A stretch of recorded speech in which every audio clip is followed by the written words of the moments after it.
Break के बाद आपका स्वागत है इंश्योरेंस मंत्रा में। अब हमारे साथ जुड़ रहे हैं डॉक्टर जॉयदीप रॉय, पीडब्ल्यूसी के पूर्व global health insurance practice leader और इंडिया के लिए फाइनेंशियल सर्विस एडवाइजरी लीडर।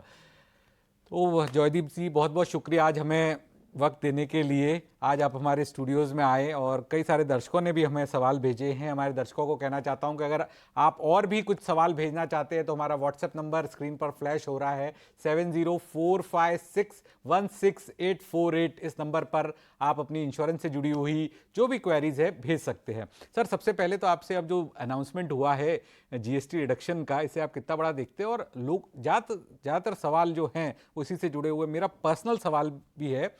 मेरी जो खुद की family health insurance family floater policy है, उसकी रिन्यूअल डेट है 21 सितंबर।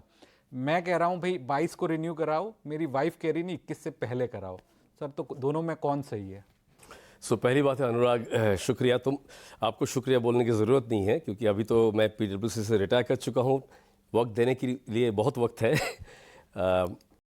और मैं देखता हूँ कि ये जो इंश्योरेंस की जो बातें हैं ना, छोटी छोटी बातें लोगों को बहुत कंफ्यूज कर देता है। एंड इसलिए कभी लोग इंश्योरेंस ले नहीं पाते, या रिन्यूअल के टाइम में ऐसा कंफ्यूजन होता है, डिले हो जाता है, क्लेम के टाइम में तो बहुत कंफ्यूज रहता है। ये तो मैं करता ही रहता था, अभी भी करता रहता हूँ कि लोगों को थोड़ा खुलासा करें। और क्योंकि सर आपका अनुभव है, 30 साल से ज़्यादा का अनुभव है आपका इंश्योरेंस इंडस्ट्री का। हाँ जी, इसीलिए सर। जीएसटी का पहली बात तो है, ये तो बहुत बड़ी बात है बिकॉज ये जीएसटी से पहले से चल रहा है। जब सर्विस टैक्स था तब से चल रहा है ये बात। कमिटी आफ्टर कमिटी हुई है और हम लोग जाके रिप्रेजेंटेशन दिए थे कि इंश्योरेंस इतनी इसेंशियल सर्विस है, इतना इम्पोर्टेंट चीज़ है, इसमें कोई ऐसे 12% सर्विस टैक्स या 18% जीएसटी लागू होना नहीं चाहिए। दूसरी बात है कि इससे तो लोगों का जो एलोकेशन होता है ना, लाइफ इंश्योरेंस समझो, हेल्थ इंश्योरेंस, इसमें इनका जो बढ़ गया था और इसको तो बर्डन समझते थे, जो एक्स्ट्रा अमाउंट वो कम हो जाएगा। तो हम आशा कर सकते हैं कि ये जो इम्पेटस मिला है, लोग इससे ज़्यादा सम इंश्योर्ड लेंगे। ये कम खर्च नहीं करेंगे, उतना ही खर्च करके ज़्यादा सम इंश्योर्ड या ज़्यादा लोग लेंगे। लेकिन ये जो 18% पूरा तो कम नहीं होने वाला है, क्योंकि इंश्योरेंस कंपनी का अपना खर्चा है, जिस खर्चे में जीएसटी देना पड़ता है उनको, वो ऑपरेशंस में हो कि उनका कमीशंस में हो, उस जीएसटी अब तक ऑफसेट हो रहा था। वो पार्ट जो रहेगा, नॉट द रिजर्व पार्ट, लेकिन जो उनका खर्च का वो अबाउट अगर 18% की जगह एटलीस्ट 12-13% भी कम हो जाए, मतलब बहुत बड़ी बात है। 3-4% आईटीसी का हो गया तो 12%। आईटीसी विल डिपेंड करेगा कंपनी का क्या पोर्टफोलियो का कैसा है, ग्रुप है, रिटेल है। कोई कंपनी ग्रुप, जैसे पब्लिक सेक्टर का भी ग्रुप ज़्यादा है, रिटेल जो प्राइवेट सेक्टर में ग्रुप कम है, तो जिनका ग्रुप ज़्यादा रहेगा उनका जो ऑफसेट मिलता रहेगा, जिनका रिटेल ज़्यादा है उनको ऑफसेट कम मिलता रहेगा। लेकिन ये बहुत बड़ी बात, फायदा तो है, बहुत फायदा है। बिल्कुल। अब सर हमारे दर्शक है अश्विन शाह, जो मैंने सवाल पूछा उनका भी यही सवाल है ना? हाँ, वही सवाल है। नहीं, मेरा सवाल तो मेरा पर्सनल सवाल था। अब अश्विन शाह का सवाल है, हेल्थ इंश्योरेंस प्रीमियम ड्यू था 5 सितंबर 2025 को, और क्या मैं इसे 22 सितंबर 2025 के बाद पे कर सकता हूं, जिससे 18% का बेनिफिट मिल जाए, वरना मैं 18% का लॉस हो जाएगा? देखिए, ऐसा बात है, renewal date is renewal date. हाँ, उसका आप उसके थोड़ी दिन ग्रेस मिलता है। बहुत सारे कंपनी, जैसे लाइफ इंश्योरेंस में तो 30 दिन मिलता है, हेल्थ इंश्योरेंस में कई लोग 14 दिन पर ग्रेस देते हैं, जहाँ पे फिर से ब्रेक नहीं समझा जाता है। ये थोड़ा बेनिफिट दे, लेकिन ब्रेक देर में पे करें या पेनल्टी के साथ पे करें, जो भी करें, रिन्यूअल डेट वही रहेगा, तो कोई फायदा नहीं। तो मेरे केस में सर मेरा 21 रिन्यूअल डेट है। हाँ, मेरी वाइफ कह रही 21 से पहले कराओ, मैं कह रहा हूँ 22 को कराओ। तो मतलब मेरी वाइफ सही है, मैं गलत हूँ? नहीं, आप बाद में भी पे करें, आपको जीएसटी देना ही पड़ेगा, क्योंकि 21 रिन्यूअल डेट का पेमेंट कर रहे हैं। इसीलिए ये किस डेट का पेमेंट है, आप कब पे कर रहे हैं, इसके ऊपर कोई रिलेशन नहीं है। जिस डेट का कॉन्ट्रैक्ट, देखिए इंश्योरेंस पॉलिसी एक लीगल कॉन्ट्रैक्ट है। 21 सितंबर चालू हुआ है, अभी 21 सितंबर रिन्यू हो रहा है। नया पॉलिसी जो आएगा, जो रिन्यूड होके, वो भी एक लीगल कॉन्ट्रैक्ट है, उसका चालू का डेट 21 सितंबर ही होगा। तो वो जो पेमेंट होगा, लागू होगा, अप्लाई होगा 21 सितंबर में। आप अगर 26 भी दे, लेकिन आपका पेमेंट एप्लीकेशन डेट 21 रहेगा, इसीलिए आपको जीएसटी देना पड़ेगा। बिल्कुल, तो यानी एक और टर्म इंश्योरेंस की पॉलिसी अगर इसका 15 तारीख रिन्यूएबल है, रिन्यूअल डेट है, और उसको मैं 25 को भी पे करूं, पैसा 18% जीएसटी का लगेगा ही। लगेगा क्योंकि आपको तो 30 दिन का मिलता है ग्रेस, लेकिन वो ग्रेस सिर्फ आपके भलाई के लिए, पेमेंट कैश फ्लो के लिए दिया हुआ है। कॉन्ट्रैक्ट डेट जो है उसी के ऊपर डिपेंड करेगा, 22 के पहले है या 22 के बाद कॉन्ट्रैक्ट डेट। सर आपसे मैं ये समझना चाहता, अगर रिन्यूअल डेट 22 के बाद की 23-24 तारीख है, तब 18% नहीं लगेगा जीएसटी? तब 18% नहीं लगेगा, लेकिन प्राइस पॉलिसी का थोड़ा बढ़ सकता है क्योंकि इनपुट टैक्स क्रेडिट के लिए, क्योंकि इनका इंश्योरेंस पॉलिसी में तो रिजर्व रखना पड़ता है, फिर इन्वेस्ट करेंगे जितना वो इन्वेस्ट करते हैं, कमीशन देते हैं, खर्चे में एक कॉस्ट ऑफ ऑपरेशन है वो जो जिसको एक्सपेंस बोला जाता है, उसमें काफ़ी हद तक जीएसटी देना पड़ता है इंश्योरेंस कंपनी को। जैसे एजेंसी कमीशन में जीएसटी देना पड़ता है, तो वो जो कॉस्ट है वो अब तक ऑफसेट हो रहा था, अभी ऑफसेट नहीं होगा। बिल्कुल। तो 18 ना हो, 12-13% तो फायदा है, रिडक्शन तो होना ही चाहिए। टर्म इंश्योरेंस में तो आप मानते हैं, अगर किसी का टर्म इंश्योरेंस किसी ने 2021 में लिया, 22 में लिया, और वो अगले 30 साल तक के लिए टर्म इंश्योरेंस पॉलिसी है, करेक्ट, तो उन लोगों को तो पूरा का पूरा आगे वाले वक्त के लिए पूरा 18% बेनिफिट है। चलिए आपने माना कि हेल्थ इंश्योरेंस में थोड़ा चेंज हो सकता है, लेकिन टर्म इंश्योरेंस में तो लोगों को फायदा पूरा होगा ही। पूरा अगेन वो अगर देखिए एजेंसी कमीशन, नहीं, जिसने पॉलिसी ले ली है, पहले ले चुके हैं, नो, फिर भी हर साल एक रिन्यूअल कमीशन भी होता है ना, हर साल जो एजेंट के थ्रू किया जाता है। नहीं, पॉलिसी होल्डर के लिए। नो, देखिए कंपनी तो कमीशन तो दे रहे हैं एजेंट को, उस पर तो जीएसटी दे रहे हैं। उतना जीएसटी पहले अभी ऑफसेट होता था 18% में, लेकिन अभी ऑफसेट नहीं होगा, तो वही 2-4% वहाँ पे भी देखिए 18% पूरा नहीं मिलेगा ना, 18 का 17 मिल सकता है, 16 मिल सकता है, 12 मिल सकता है, ये पूरा डिपेंड करेगा कंपनी के पोर्टफोलियो के ऊपर। ये छोड़ देना चाहिए कंपनी को, वो कैलकुलेशन सब जारी है, अप्रोप्रिएट प्राइसिंग करके आ जाएगा। बिल्कुल। हाँ, एक एक इम्पॉर्टेंट बात बोलूँ, ये सोच के लोगों को इंश्योरेंस में थोड़ा मतलब ये इंजीनियरिंग नहीं करना चाहिए।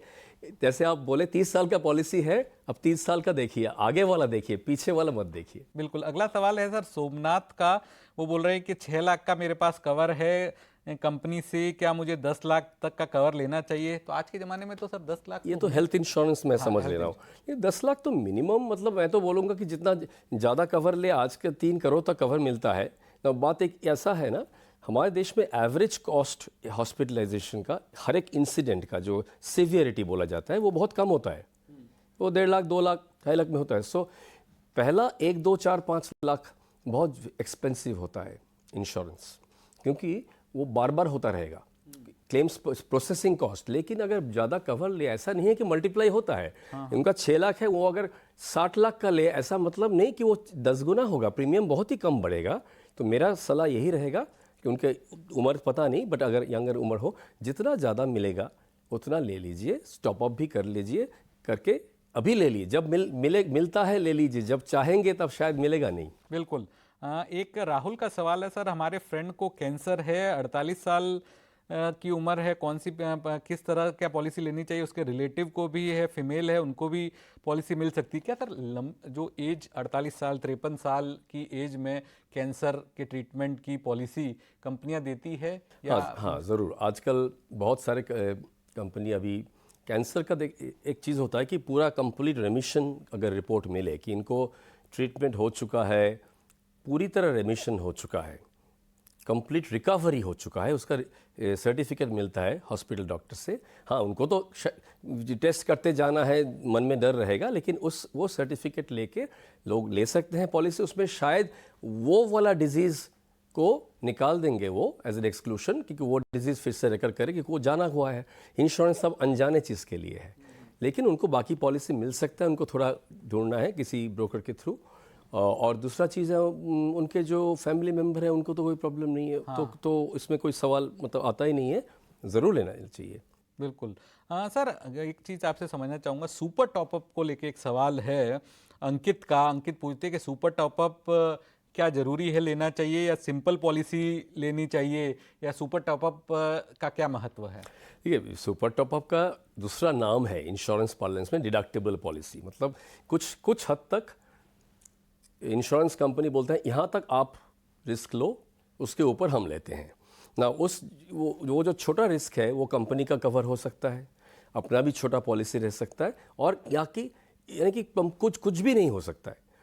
देखिए, इंश्योरेंस इस चीज़ के लिए है जो आप अपने आप कर नहीं पाएंगे, बड़ा पूल ऑफ मनी से जो आप हैंडल कर पाएंगे, 1 लाख 2 लाख 3 लाख, वो क्यों इंश्योरेंस करेंगे? मेरे ख्याल से तो लोगों को 1 2 लाख 2 लाख डिडक्टिबल रख के फिर सुपर टॉपअप के बड़ा कवर लेनी चाहिए, मिलता है। उससे प्राइस बहुत कम होगा। 1 करोड़ पॉलिसी भी प्राइस इतना कम होगा, लोग चौंक जाएंगे देख के। बिल्कुल, मतलब जो भी दर्शक देख रहे हैं, सुपर टॉपअप पॉलिसी का क्या महत्व है। अगर आप 10 लाख का भी पॉलिसी ले रहे हैं तो उसमें 1 लाख का डिडक्टेबल ले लीजिए और बाकी या 2 लाख डिडक्टेबल ले लीजिए, जो अपने हिसाब से आपको लगता है कि मैं हैंडल कर सकता हूँ। उससे सरप्राइज हो जाएंगे लोग देखने से क्या पॉलिसी रिडक्शन होता है प्रीमियम का। और सर, हायर सम इंश्योर्ड के लिए हमेशा जाना चाहिए? ज़रूर, बिकॉज एक तो है कि अभी मिल रहा है, ले लीजिए, बाद में नहीं सपोज कुछ बीमारी आ गई। दूसरी चीज़ है ये जो मेडिकल कॉस्ट इन्फ्लेशन है, ये बहुत ज़्यादा है। एक MRI, एक CT, एक ICU चार्ज, हॉस्पिटल का बेड चार्ज, ये बढ़ रहा है और बढ़ता रहेगा, क्योंकि hospital business real estate cost, drug cost, then salary cost बहुत ज़्यादा बढ़ता है। ये बढ़ता रहेगा। आज जो रूम 10,000 में मिल रहा है, आज से 20 साल बाद वो रूम शायद आपको 1 लाख रुपया देना पड़े पर डे। और ये जो सम इंश्योर है, लॉक इन कर लेना चाहिए, ताकि बाद में जब ज़रूरत हो तब सचमुच सब्सटेंशियल हो। ऐसा ना हो कि वो उससे 2 दिन का हॉस्पिटलाइजेशन कवर हो जाए। बिल्कुल, बहुत आपने सर महत्वपूर्ण बात कही कि आप जब पॉलिसी ले रहे हैं तो लॉक इन करिए हायर सम एश्योर्ड की, क्योंकि जिस तरह से हॉस्पिटल के चार्जेस बढ़ रहे हैं और आगे चल के भी ये बढ़ते रहेंगे, तो अभी ही हायर सम एश्योर्ड के लिए जाना, ज़्यादा बीमा धन के लिए जाना लोगों के लिए फ़ायदे का सौदा है। बहुत बहुत शुक्रिया जॉयदीप जी, आज आप हमारे स्टूडियो में आए और आपने तमाम बातों को बारीकी से समझाया। Thank you so much. लेकिन जाते समय हम आपको बताते हैं हमारा जो इंश्योरेंस मंत्रा जो हम आपको बताते हैं, जरूरी इंश्योरेंस बेसिक। तो क्या आप जानते हैं कि सरकार ने term life, ULIP, endowment, family floater जैसे हेल्थ इंश्योरेंस और सीनियर सिटीजन के जो प्लान्स हैं उस पर GST की छूट की घोषणा की है। हालांकि इंश्योरर्स को इनपुट टैक्स क्रेडिट खोने की चुनौती है जिसका सामना करना पड़ेगा, जिससे आगे चलकर लाइफ और हेल्थ इंश्योरेंस के प्रीमियम में कुछ एडजस्टमेंट हो सकता है। लेकिन फिलहाल लाइफ इंश्योरेंस पॉलिसी होल्डर्स, खासकर टर्म इंश्योरेंस लेने वालों को तुरंत फायदा मिलेगा। उदाहरण के लिए, अगर आपने 1 करोड़ रुपए का टर्म इंश्योरेंस लिया है जिसका सालाना प्रीमियम 23,600 रुपए है, तो पहले आपको 18% GST देना पड़ता था। लेकिन 22 सितंबर के बाद जो 3600 रुपए एक्स्ट्रा ये आपको नहीं देना पड़ेगा, यानी GST की जो पूरी छूट है आपको मिलेगी और इससे आपकी बचत होगी। तो यही है हमारा इंश्योरेंस मंत्र।